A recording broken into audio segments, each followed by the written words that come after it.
Sales are slow, summer slowdown sucks, but what are we going to do about it? In this video, I'm going to go over 3 things that you can do to continue generating sales even when your Poshmark sales are slow. Hey guys, my name is Joelle and I am a full-time reseller on several platforms, but primarily Poshmark, eBay, Mercari, and whatnot. And today, like I said, we're going to talk about things you can do when your sales are slow on Poshmark. And even though this video is catered to Poshmark because it is my best performing platform, if you are primarily a seller on eBay or Mercari and your sales are still slow, this can still be a really good video for you to watch because I think this video caters to all resellers no matter what platform you sell on. We have 3 steps to talk about to generate more sales. They are tried and true by myself. I can tell you that I've kept up my income to the best of my ability this summer, even when Poshmark is slow, by implementing these own methods in my reselling business. And I truly hope that you all find something valuable throughout this video. So let's get into the first step to generate more sales when your sales are slow on Poshmark. And that step is to try something new. Now, I'm not telling you to upend your entire reseller business and move on to something new. Instead, I am giving you the advice to pivot and expand what you sell. Don't just stick to the women's section or the clothing or the shoes.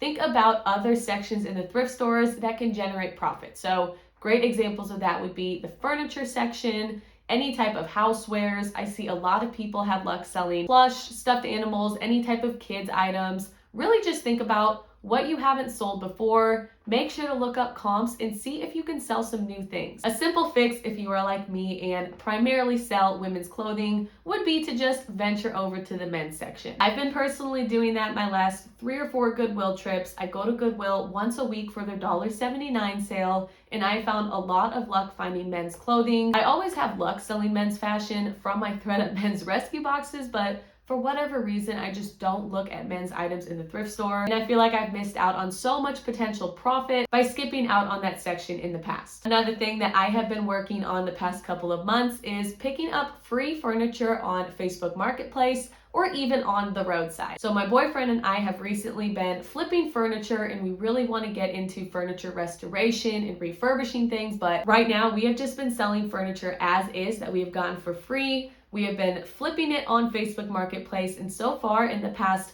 about month and a half to 2 months, we have generated $340 profit. I know that that is not a ton, definitely not enough to be a monthly income, but the best part is it is all free furniture. Selling locally, you don't have to deal with the fees, and so that is $340 of straight profit. No fees, no cost of goods necessary. So just thinking about if you choose to just flip free furniture that you find on Marketplace or on the side of the road, imagine what you could do if you go to the thrift store. You may pay anywhere between $5 and $20 per item, but think about the potential profit you can make by going in and investing just a little bit of money and coming out with so much profit. So one of the things I've noticed with furniture is that it sells practically overnight as long as you have something that's maybe in demand. Maybe an end table, dining room chairs or a table, anything that people are always looking for, really just your basic bread and butter home items. Now, when you're getting something for free, especially if it is furniture, which is something people are willing to pay a little bit more for,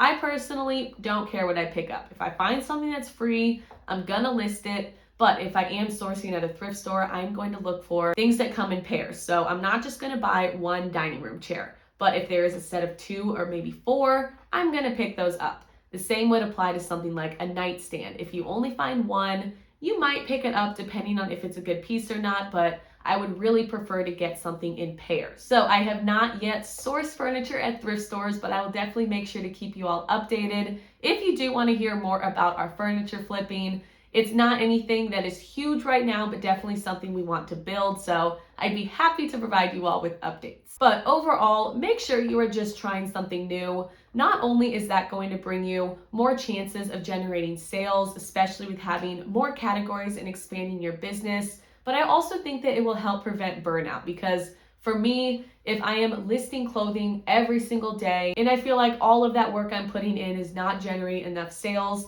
that can definitely create burnout. I know I've personally felt it, but make sure that you are still staying consistent. Don't stop listing your usuals. However, I do think that trying out something new, for me, it's obviously been furniture, but that has helped bring so much more excitement back into reselling for me. And in turn, it has made me even more motivated to continue staying consistent when I am reselling my women's fashion. So that is what we have for the first step.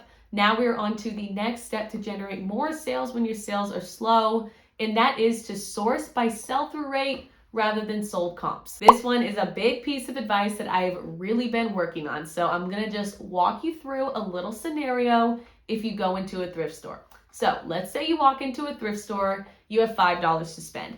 That's it, you're giving yourself $5. Let's say that the jeans cost $5. You're at Goodwill, it's a flat rate of $5. Not really realistic these days because Goodwill prices just continue skyrocketing, but we'll just say $5. So you have the choice between two pairs of jeans. The first option is a pair of Madewell skinny jeans. Sold comps are pretty decent. We'll say you can get around 35 to 40 bucks. They are like new condition, but they are a skinny style. Then you see a pair of American Eagle mom jeans. Much more popular style, but sold comps are only around that 20 to maybe 25, $30 tops range. When you look at eBay comps for the Madewell skinny jeans, you see that there are hundreds of listings, but when you look at the sold comps, you only see about 20 or 30. However, when you look at American Eagle, you see thousands of listings, and when you look at sold comps, you see maybe 400 to 500. So you have the choice to either get those Madewell skinny jeans that might not sell quick, however, they will bring you more profit, or you can buy the American Eagle jeans, and even though you might not make as much profit, you have more confidence that those jeans are going to give you the quick flip that you so desperately need because your sales are slow. Me personally, I would pick those American Eagle jeans every day over the Madewell skinny jeans, and I think you should too. I wish I would have known more about sell-through rate last summer during those summer slowdown months, because last summer I was focusing a lot on just really accepting any offer that I received as long as I was generating profit,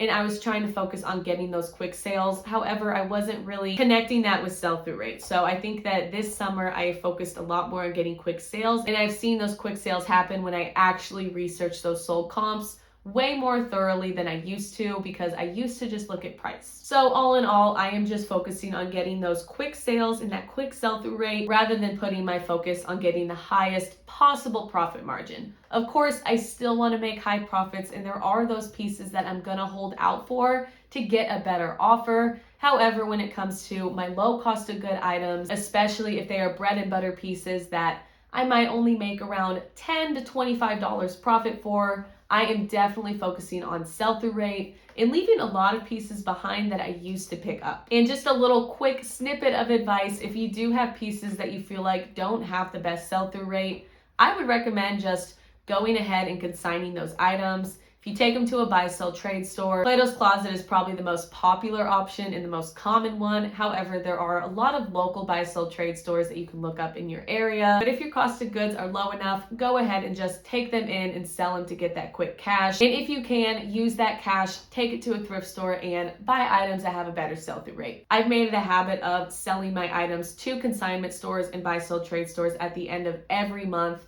It's a great way to just generate some cash right before those bills get paid. And it's been a huge lesson for me liquidating so much inventory, because there's a lot of pieces that I have that I would not pick up again. So I'm kind of learning not only what these buy-sell trade stores will accept or what they'll reject, but also just pieces that I will not look for again when I am out thrifting. All right, now on to our third piece of advice for this video, and that is to sell locally. There are a few options here. There's Facebook Marketplace. That's probably gonna be the biggest market that you can reach. However, there are also local buy-sell trade Facebook groups that I am a part of. I've seen them in a lot of other towns as well, so definitely make sure to look it up on Facebook to see if you have local ones as well. But there are the ones that have a wide variety and a very broad range, and that would just be local buy sell trade, where you can literally sell anything. And then there are the ones that are a little bit more niche down. For example, I am a part of one that is a wedding swap, and so you can sell stuff or give stuff for free. I am going to list my bridesmaids dresses in there. That would be a great example if you do have formal wear. Look and see if you have a wedding buy sell trade group. And finally, if you really want to get into selling locally and kind of promoting your business, look up local vendor events. That was another thing that I wasn't really familiar with, but I did have a 2023 goal to participate in a local vendor event myself. I do finally have one coming up this October and I am so excited, but I did find it in a Facebook group. That was another thing. I feel like there's a Facebook group out there for everything. I looked up vendor events in my hometown and I found multiple Facebook groups where you have people that are either submitting inquiries, that is what I did, or you do have people that are promoting their events.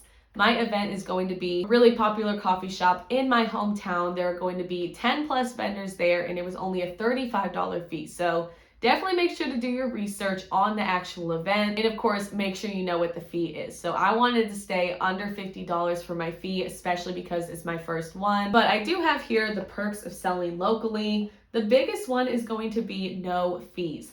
Like I said, with Marketplace Local Pickup, we've made $340 profit. No fees, no cost of goods because the furniture was free, but that is the best part. Thinking about Poshmark, which takes 20%, those fees can get pretty hefty, especially for those expensive items. So selling stuff locally with no fees is a huge perk. The next one is that you can still promote your business. Let your local buyers know what you do and how to shop your inventory. So one thing I'll be doing at my vendor event is have a QR code that will direct the shoppers to my link tree, which will show them my Poshmark, eBay, Mercari, all of my platforms. And another great thing you can do if you sell items locally, even if it's somewhere like Facebook Marketplace, you can tell people what your Poshmark closet is or whatever platform you sell on.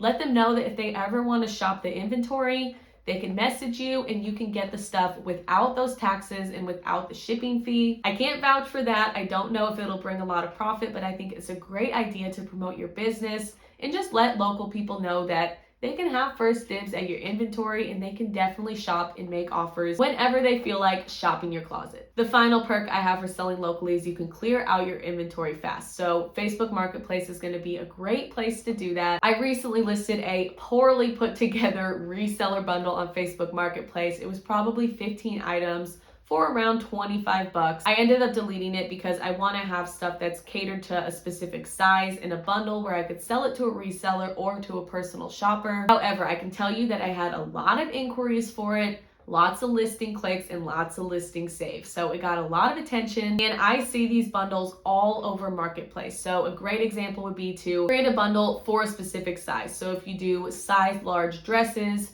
maybe put 5 or 6 dresses in there and sell it for 10 to 15 bucks. Obviously, depending on your cost of goods, you still want to make a little bit of profit, but if you want to clear out that old inventory, that's going to be a great way to do it. And overall, it is a really easy way to list a lot of inventory fast, and even though you won't make a ton of profit, it'll be a great way to clear out and make some quick cash. All right, those are my 3 pieces of advice for how to generate sales even when your sales are slow on Poshmark. I do just have one more little piece of advice.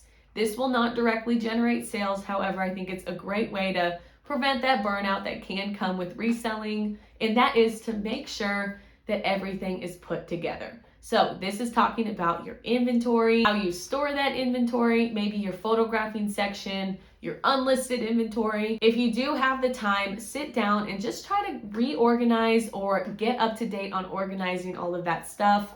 For me, I'm guilty of having a messy inventory room right now. So I photograph and store my inventory all in the same room. Right now, it feels like there's just stuff everywhere. It's unlisted stuff or listed stuff that just needs to go into their right place. So I've been focusing on reorganizing my shelves and my bins and all of my clothing racks, and it has honestly brought a lot more peace of mind and created a little more motivation for me to continue staying consistent and to even go above and beyond with stuff like cross-listing, photographing items, and taking measurements. So if your sales are slow and of course you are still keeping up with your consistent reselling tasks, take some time to do a little bit of those extra reselling housekeeping tasks. All right, if you are still here watching, I really do appreciate you tuning into my video. And of course, if you felt at any time in this video there was some value given to you, I hope you consider subscribing to my YouTube channel. I now post YouTube shorts at least 2 times a week where I will show you all my finds for the week and what I will be listing. And I also do these weekly videos talking about either what's sold or tips and tricks to selling on Poshmark. But that is all I have for you all today. So thank you all so much for watching, and I will see you for the next video.